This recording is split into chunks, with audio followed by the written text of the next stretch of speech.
Again, the Israelites did evil in the eyes of the Lord. So the Lord delivered them into the hands of the Philistines for 40 years. A certain man of Zorah named Manoah, from the clan of the Danites, had a wife who was sterile and remained childless. The angel of the Lord appeared to her and said, "You are sterile and childless, but you are going to conceive and have a son. Now see to it that you drink no wine or other fermented drink, and that you do not eat anything unclean, because you will conceive and give birth to a son. No razor may be used on his head, because the boy is to be a Nazirite, set apart to God from birth, and he will begin the deliverance of Israel from the hands of the Philistines." Then the woman went to her husband and told him, "A man of God came to me. He looked like an angel of God, very awesome. I didn't ask where he came from, and he didn't tell me his name, but he said to me, 'You will conceive and give birth to a son. Now then, drink no wine or other fermented drink, and do not eat anything unclean, because the boy will be a Nazirite of God from birth until the day of his death.'" Then Manoah prayed to the Lord, "O Lord, I beg you, let the man of God you sent to us come again to teach us how to bring up the boy who is to be born." God heard Manoah, and the angel of God came again to the woman while she was out in the field, but her husband Manoah was not with her. The woman hurried to tell her husband, "He's here, the man who appeared to me the other day." Manoah got up and followed his wife. When he came to the man, he said, "Are you the one who talked to my wife?" "I am," he said. So Manoah asked him, "When your words are fulfilled, what is to be the rule for the boy's life and work?" The angel of the Lord answered, "Your wife must do all that I have told her. She must not eat anything that comes from the grapevine, nor drink any wine or other fermented drink, nor eat anything unclean. She must do everything I have commanded her." Manoah said to the angel of the Lord, "We would like you to stay until we prepare a young goat for you." The angel of the Lord replied, "Even though you detain me, I will not eat any of your food. But if you prepare a burnt offering, offer it to the Lord." Manoah did not realize that it was the angel of the Lord. Then Manoah inquired of the angel of the Lord, "What is your name, so that we may honor you when your word comes true?" He replied, "Why do you ask my name? It is beyond understanding." Then Manoah took a young goat together with the grain offering and sacrificed it on a rock to the Lord. And the Lord did an amazing thing while Manoah and his wife watched. As the flame blazed up from the altar towards heaven, the angel of the Lord ascended in the flame. Seeing this, Manoah and his wife fell with their faces to the ground. When the angel of the Lord did not show himself again to Manoah and his wife, Manoah realized that it was the angel of the Lord. "We are doomed to die," he said to his wife. "We have seen God." But his wife answered, "If the Lord had meant to kill us, he would not have accepted a burnt offering and grain offering from our hands, nor shown us all these things, or now told us this." The woman gave birth to a boy and named him Samson. He grew, and the Lord blessed him, and the Spirit of the Lord began to stir him while he was in Mahaneh-dan, between Zorah and Eshtaol. Samson went down to Timnah and saw there a young Philistine woman. When he returned, he said to his father and mother, "I have seen a Philistine woman in Timnah. Now get her for me as my wife." His father and mother replied, "Isn't there an acceptable woman among your relatives or among all our people? Must you go to the uncircumcised Philistines to get a wife?" But Samson said to his father, "Get her for me. She's the right one for me." His parents did not know that this was from the Lord, who was seeking an occasion to confront the Philistines. for at that time they were ruling over Israel. Samson went down to Timnah together with his father and mother. As they approached the vineyards of Timnah, suddenly a young lion came roaring towards him. The Spirit of the Lord came upon him in power, so that he tore the lion apart with his bare hands, as he might have torn a young goat. But he told neither his father nor his mother what he had done. Then he went down and talked with the woman, and he liked her. Some time later, when he went back to marry her, he turned aside to look at the lion's carcass. In it was a swarm of bees and some honey, which he scooped out with his hands and ate as he went along. When he rejoined his parents, he gave them some, and they too ate it, but he did not tell them that he had taken the honey from the lion's carcass. Now his father went down to see the woman, and Samson made a feast there, as was customary for bridegrooms. When he appeared, he was given 30 companions. "Let me tell you a riddle," Samson said to them. "If you can give me the answer within the 7 days of the feast, I will give you 30 linen garments and 30 sets of clothes. If you can't tell me the answer, you must give me 30 linen garments and 30 sets of clothes." "Tell us your riddle," they said. "Let's hear it." He replied, "Out of the eater, something to eat. Out of the strong, something sweet." For 3 days they could not give the answer. On the 4th day they said to Samson's wife, "Coax your husband into explaining the riddle for us, or we will burn you and your father's household to death. Did you invite us here to rob us?" And Samson's wife threw herself on him, sobbing, "You hate me. You don't really love me. You've given my people a riddle, but you haven't told me the answer." I haven't even explained it to my father or mother," he replied. "So why should I explain it to you?"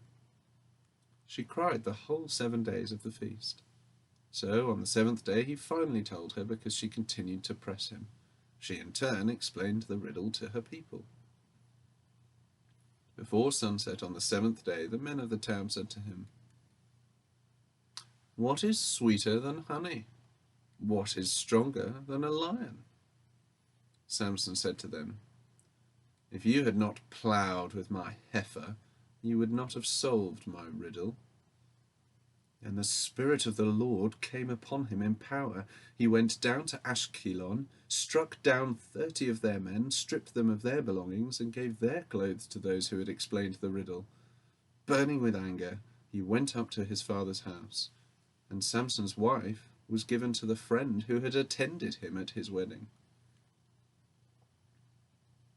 Later on, at the time of wheat harvest, Samson took a young goat and went to visit his wife. He said, "I'm going to my wife's room," but her father would not let him go in. "I was so sure you thoroughly hated her," he said, "that I gave her to your friend. Isn't her younger sister more attractive? Take her instead." Samson said to them, "This time I have a right to get even with the Philistines. I will really harm them." So he went out and caught 300 foxes and tied them tail to tail in pairs. He then fastened a torch to every pair of tails, lit the torches, and let the foxes loose in the standing corn of the Philistines. He burned up the shocks and standing corn, together with the vineyards and olive groves. When the Philistines asked, "Who did this?" they were told, "Samson, the Timnite's son-in-law, because his wife was given to his friend." So the Philistines went up and burned her and her father to death. Samson said to them, "Since you've acted like this, I won't stop until I get my revenge on you." He attacked them viciously and slaughtered many of them. Then he went down and stayed in a cave in the rock of Etam. The Philistines went up and camped in Judah, spreading out near Lehi. The men of Judah asked, "Why have you come to fight us?" "We have come to take Samson prisoner," they answered, "to do to him as he did to us." Then 3,000 men from Judah went down to the cave in the rock of Etam and said to Samson, "Don't you realize that the Philistines are rulers over us? What have you done to us?" He answered, "I merely did to them what they did to me." They said to him, "We've come to tie you up and hand you over to the Philistines." Samson said, "Swear to me that you won't kill me yourselves." "Agreed," they answered. "We will only tie you up and hand you over to them. We will not kill you." So they bound him with 2 new ropes and led him up from the rock. As he approached Lehi, the Philistines came towards him, shouting. The Spirit of the Lord came upon him in power. The ropes on his arms became like charred flax, and the bindings dropped from his hands. Finding a fresh jawbone of a donkey, he grabbed it and struck down 1,000 men. Then Samson said, "With a donkey's jawbone I have made donkeys of them. With a donkey's jawbone I have killed 1,000 men." When he finished speaking, he threw away the jawbone, and the place was called Ramath Lehi. Because he was very thirsty, he cried out to the Lord, "You have given your servant this great victory. Must I now die of thirst and fall into the hands of the uncircumcised?" Then God opened up the hollow place in Lehi, and water came out of it. When Samson drank, his strength returned, and he revived. So the spring was called En Hakkore, and it is still there in Lehi. Samson led Israel for 20 years in the days of the Philistines. One day Samson went to Gaza, where he saw a prostitute. He went in to spend the night with her. The people of Gaza were told, "Samson is here."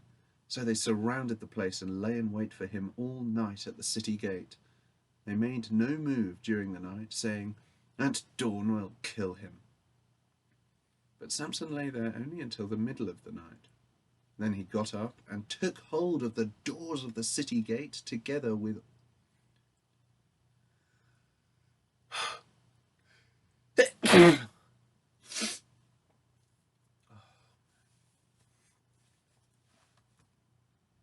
One day Samson went to Gaza, where he saw a prostitute.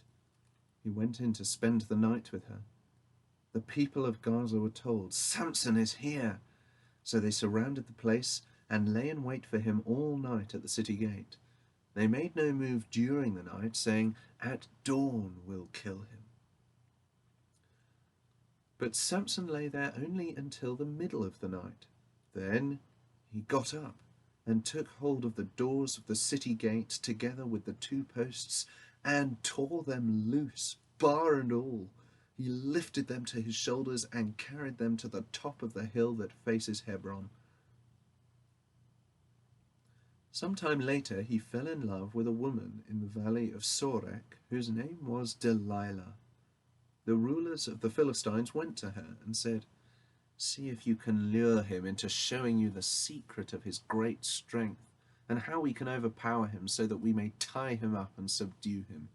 Each one of us will give you 1,100 shekels of silver."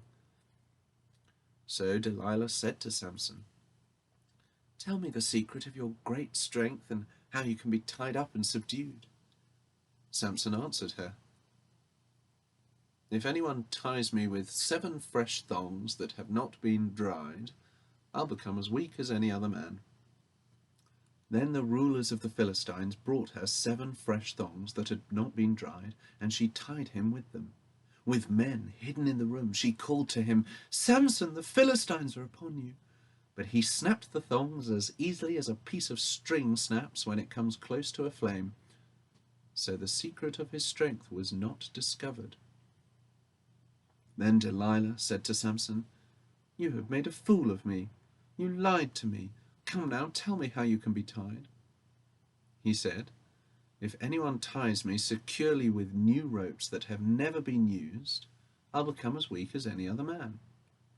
So Delilah took new ropes and tied him with them. Then, with men hidden in the room, she called to him, "Samson, the Philistines are upon you." but he snapped the ropes off his arms as if they were threads. Delilah then said to Samson, "Until now you have been making a fool of me and lying to me. Tell me how you can be tied." He replied, "If you weave the 7 braids of my head into the fabric on the loom and tighten it with the pin, I'll become as weak as any other man." So while he was sleeping, Delilah took the 7 braids of his head, wove them into the fabric, and tightened it with the pin. Again she called to him, "Samson, the Philistines are upon you."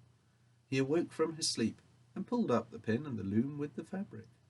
Then she said to him, "How can you say I love you when you won't confide in me? This is the 3rd time you have made a fool of me and haven't told me the secret of your great strength." With such nagging she prodded him day after day. Until he was tired to death. So he told her everything. "No razor has ever been used on my head," he said, "because I have been a Nazirite set apart to God since birth. If my head were shaved, my strength would leave me, and I would become as weak as any other man." When Delilah saw that he had told her everything, she sent word to the rulers of the Philistines, "Come back once more. He has told me everything." So the rulers of the Philistines returned with the silver in their hands. Having put him to sleep on her lap, she called a man to shave off the 7 braids of his hair, and so began to subdue him, and his strength left him. Then she called, "Samson, the Philistines are upon you." He awoke from his sleep and thought, "I'll go out as before and shake myself free." But he did not know that the Lord had left him. Then the Philistines seized him, gouged out his eyes, and took him down to Gaza. Binding him with bronze shackles, they set him to grinding in the prison. But the hair on his head began to grow again after it had been shaved. Now the rulers of the Philistines assembled to offer a great sacrifice to Dagon, their god, and to celebrate, saying, "Our God has delivered Samson, our enemy, into our hands." When the people saw him, they praised their God, saying, "Our God has delivered our enemy into our hands, the one who laid waste our land and multiplied our slain." While they were in high spirits, they shouted, "Bring out Samson to entertain us." So they called Samson out of the prison, and he performed for them. When they stood him among the pillars, Samson said to the servant who held his hand, "Put me where I can feel the pillars that support the temple, so that I may lean against them." Now the temple was crowded with men and women. All the rulers of the Philistines were there, and on the roof were about 3,000 men and women watching Samson perform.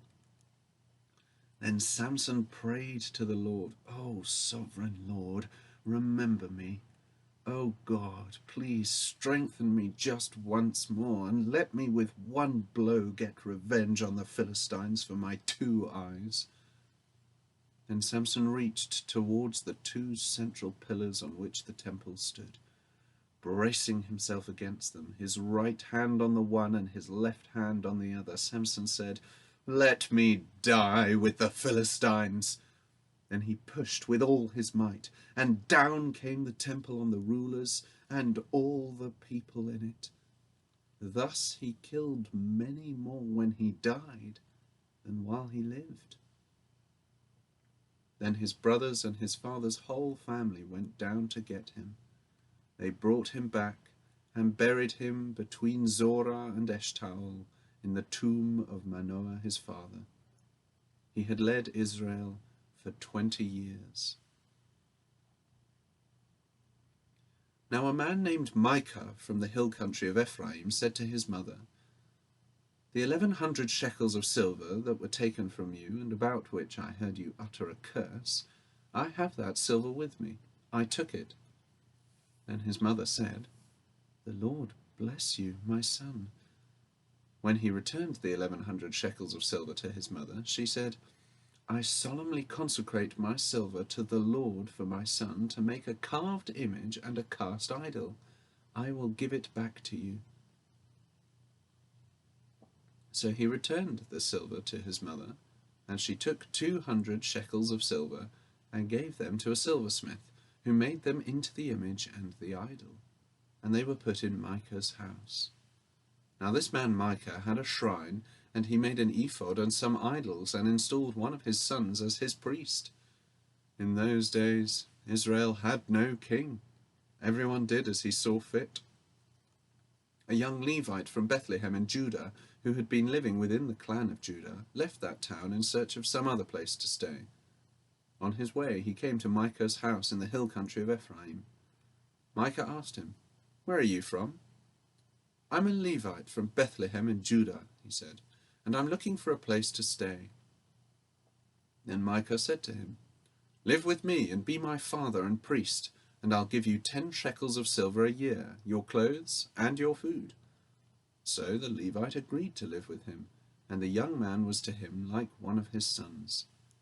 Then Micah installed the Levite, and the young man became his priest and lived in his house. And Micah said, Now I know that the Lord will be good to me, since this Levite has become my priest. In those days, Israel had no king. And in those days, the tribe of the Danites was seeking a place of their own where they might settle, because they had not yet come into an inheritance among the tribes of Israel. So the Danites sent 5 warriors from Zorah and Eshtaol to spy out the land and explore it. These men represented all their clans. They told them, Go, explore the land. The men entered the hill country of Ephraim and came to the house of Micah, where they spent the night.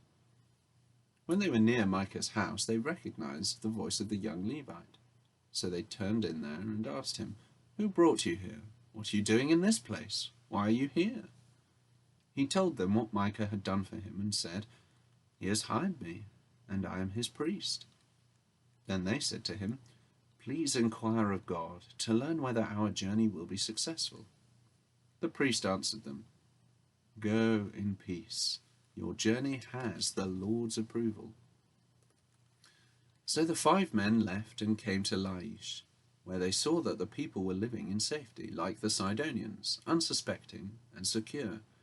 And since their land lacked nothing, they were prosperous. Also, they lived a long way from the Sidonians and had no relationship with anyone else.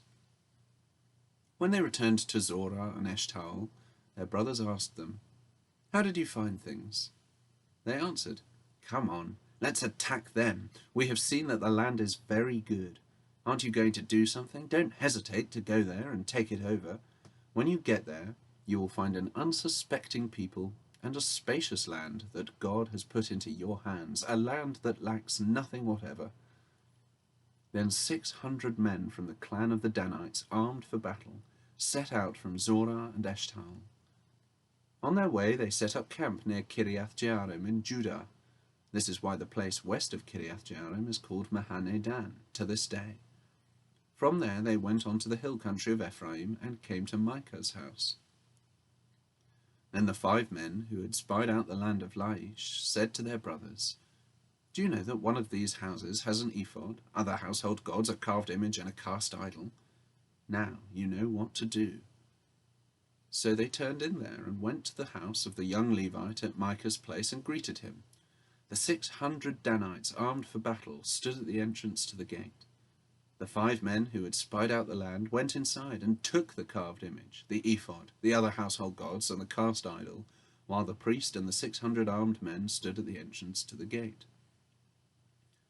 When these men went into Micah's house and took the carved image, the ephod, the other household gods, and the cast idol, the priest said to them, What are you doing?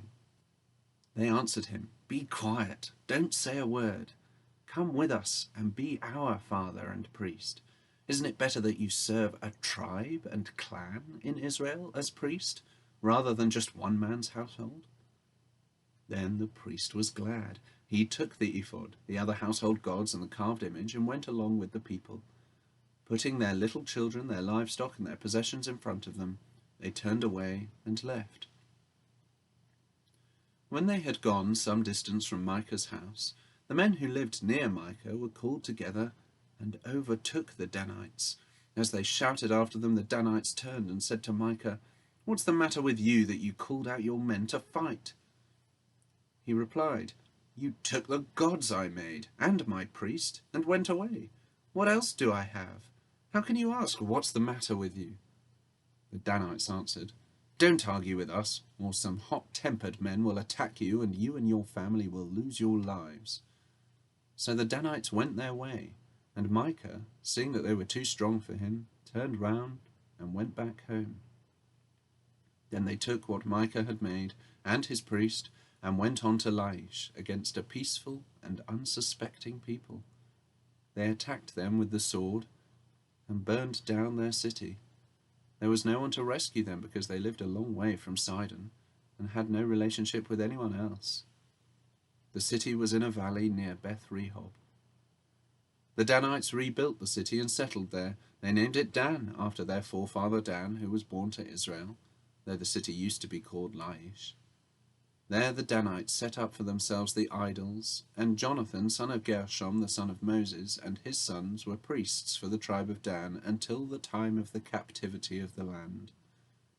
They continued to use the idols Micah had made all the time the house of God was in Shiloh. In those days, Israel had no king. Now a Levite who lived in a remote area in the hill country of Ephraim took a concubine from Bethlehem in Judah. But she was unfaithful to him. She left him and went back to her father's house in Bethlehem, Judah. After she had been there for 4 months, her husband went to her to persuade her to return. He had with him his servant and 2 donkeys. She took him into her father's house, and when her father saw him, he gladly welcomed him. His father-in-law, the girl's father, prevailed upon him to stay. So he remained with him 3 days, eating and drinking and sleeping there. On the 4th day they got up early, and he prepared to leave. But the girl's father said to his son-in-law, "Refresh yourself with something to eat, then you can go." So the 2 of them sat down to eat and drink together. Afterwards the girl's father said, "Please stay tonight and enjoy yourself." And when the man got up to go, his father-in-law persuaded him. So he stayed there that night. On the morning of the 5th day, when he rose to go, the girl's father said, "Refresh yourself, wait till afternoon." So the 2 of them ate together. Then when the man with his concubine and his servant got up to leave, his father-in-law, the girl's father, said, "Now look, it's almost evening. Spend the night here. The day is nearly over. Stay and enjoy yourself. Early tomorrow morning you can get up and be on your way home." But, unwilling to stay another night, the man left and went towards Jebus, that is, Jerusalem, with his 2 saddled donkeys and his concubine. When they were near Jebus, and the day was almost gone, the servant said to his master, "Come, let's stop at this city of the Jebusites and spend the night." His master replied, "No, we won't go into an alien city whose people are not Israelites. We will go on to Gibeah." He added, "Come, let's try to reach Gibeah or Ramah and spend the night in one of those places." So they went on, and the sun set as they neared Gibeah in Benjamin. There they stopped to spend the night. They went and sat in the city square, but no one took them into his home for the night. That evening an old man from the hill country of Ephraim, who was living in Gibeah, the men of the place were Benjamites, came in from his work in the fields. When he looked and saw the traveller in the city square, the old man asked, "Where are you going? Where did you come from?"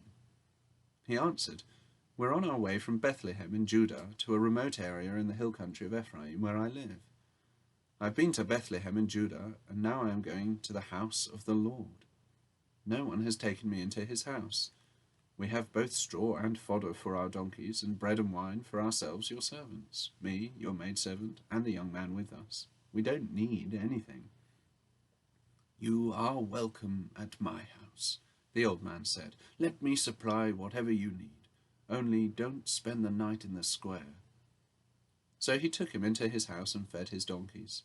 After they had washed their feet, they had something to eat and drink. While they were enjoying themselves, some of the wicked men of the city surrounded the house. Pounding on the door, they shouted to the old man who owned the house, "Bring out the man who came to your house, so we can have sex with him." The owner of the house went outside and said to them, "No, my friends, don't be so vile. Since this man is my guest, don't do this disgraceful thing. Look, here is my virgin daughter and his concubine. I will bring them out to you now, and you can use them and do to them whatever you wish. But to this man don't do such a disgraceful thing." But the men would not listen to him. So the man took his concubine and sent her outside to them, and they raped her and abused her throughout the night, and at dawn they let her go. At daybreak the woman went back to the house where her master was staying, fell down at the door, and lay there until daylight. When her master got up in the morning and opened the door of the house and stepped out to continue on his way, there lay his concubine, fallen in the doorway of the house, with her hands on the threshold. He said to her, "Get up, let's go." But there was no answer. Then the man put her on his donkey and set out for home. When he reached home, he took a knife and cut up his concubine, limb by limb, into 12 parts, and sent them into all the areas of Israel. Everyone who saw it said, "Such a thing has never been seen or done, not since the day the Israelites came up out of Egypt. Think about it. Consider it. Tell us what to do." Then all the Israelites from Dan to Beersheba and from the land of Gilead came out as one man and assembled before the Lord in Mizpah. The leaders of all the people of the tribes of Israel took their places in the assembly of the people of God, 400,000 soldiers armed with swords. The Benjamites heard that the Israelites had gone up to Mizpah. Then the Israelites said, "Tell us how this awful thing happened."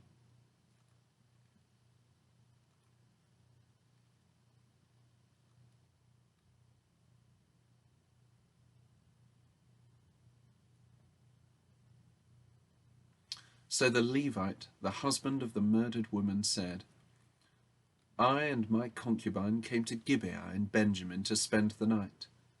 During the night the men of Gibeah came after me and surrounded the house, intending to kill me. They raped my concubine, and she died. I took my concubine, cut her into pieces, and sent one piece to each region of Israel's inheritance, because they committed this lewd and disgraceful act in Israel. Now, all you Israelites, speak up and give your verdict." All the people rose as one man, saying, "None of us will go home. No, not one of us will return to his house. But now this is what we'll do to Gibeah. We'll go up against it as the lot directs. We'll take 10 men out of every 100 from all the tribes of Israel, and 100 from 1,000, and 1,000 from 10,000 to get provisions for the army. Then, when the army arrives at Gibeah in Benjamin, it can give them what they deserve for all this vileness done in Israel." So all the men of Israel got together and united as one man against the city.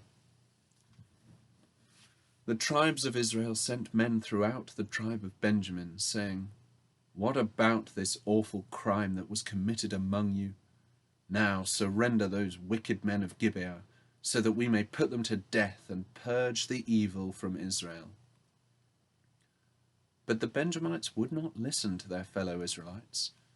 From their towns they came together at Gibeah to fight against the Israelites. At once the Benjamites mobilized 26,000 swordsmen from their towns, in addition to 700 chosen men from those living in Gibeah. Among all these soldiers there were 700 chosen men who were left-handed, each of whom could sling a stone at a hair and not miss. Israel, apart from Benjamin, mustered 400,000 swordsmen, all of them fighting men.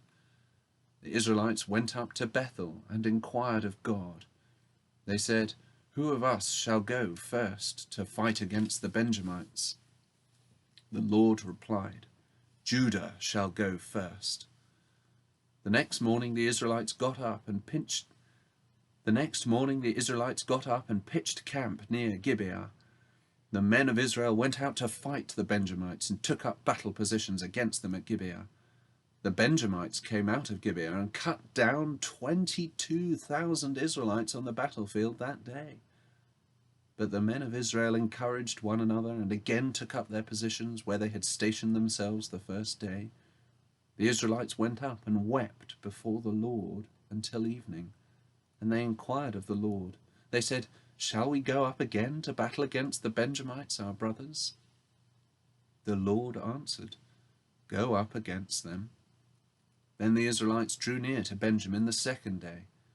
This time, when the Benjamites came out from Gibeah to oppose them, they cut down another 18,000 Israelites, all of them armed with swords. Then the Israelites, all the people, went up to Bethel, and there they sat weeping before the Lord. They fasted that day until evening, and presented burnt offerings and fellowship offerings to the Lord. And the Israelites inquired of the Lord. In those days the ark of the covenant of God was there, with Phinehas, son of Eleazar, the son of Aaron, ministering before it. They asked, "Shall we go up again to battle with Benjamin, our brother, or not?" The Lord responded, "Go, for tomorrow I will give them into your hands." Then Israel set an ambush around Gibeah. They went up against the Benjamites on the third day and took up positions against Gibeah as they had done before. The Benjamites came out to meet them and were drawn away from the city. They began to inflict casualties on the Israelites as before, so that about 30 men fell in the open field and on the roads, the one leading to Bethel and the other to Gibeah. While the Benjamites were saying, "We are defeating them as before," the Israelites were saying, "Let's retreat and draw them away from the city to the roads."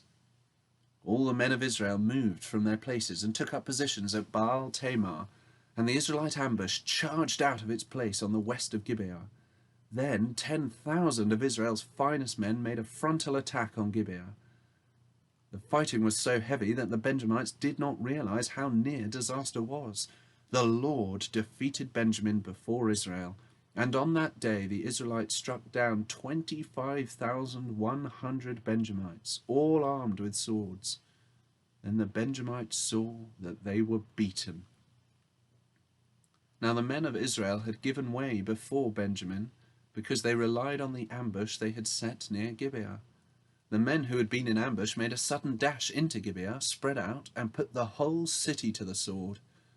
The men of Israel had arranged with the ambush that they should send up a great cloud of smoke from the city, and then the men of Israel would turn in the battle. The Benjamites had begun to inflict casualties on the men of Israel, about 30, and they said, "We're defeating them as in the first battle." But when the column of smoke began to rise from the city, the Benjamites turned and saw the smoke of the whole city going up into the sky.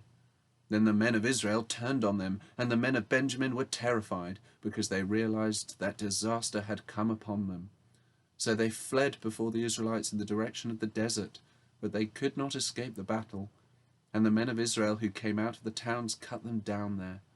They surrounded the Benjamites, chased them, and easily overran them in the vicinity of Gibeah on the east. 18,000 Benjamites fell, all of them valiant fighters. As they turned and fled towards the desert to the rock of Rimmon, the Israelites cut down 5,000 men along the roads. They kept pressing after the Benjamites as far as Gidom, and struck down 2,000 more. On that day 25,000 Benjamite swordsmen fell, all of them valiant fighters. But 600 men turned and fled into the desert to the rock of Rimmon, where they stayed for 4 months. The men of Israel went back to Benjamin and put all the towns to the sword, including the animals and everything else they found. All the towns they came across they set on fire. The men of Israel had taken an oath at Mizpah, "Not one of us will give his daughter in marriage to a Benjamite." The people went to Bethel, where they sat before God until evening, raising their voices and weeping bitterly. "O Lord, the God of Israel," they cried, "why has this happened to Israel?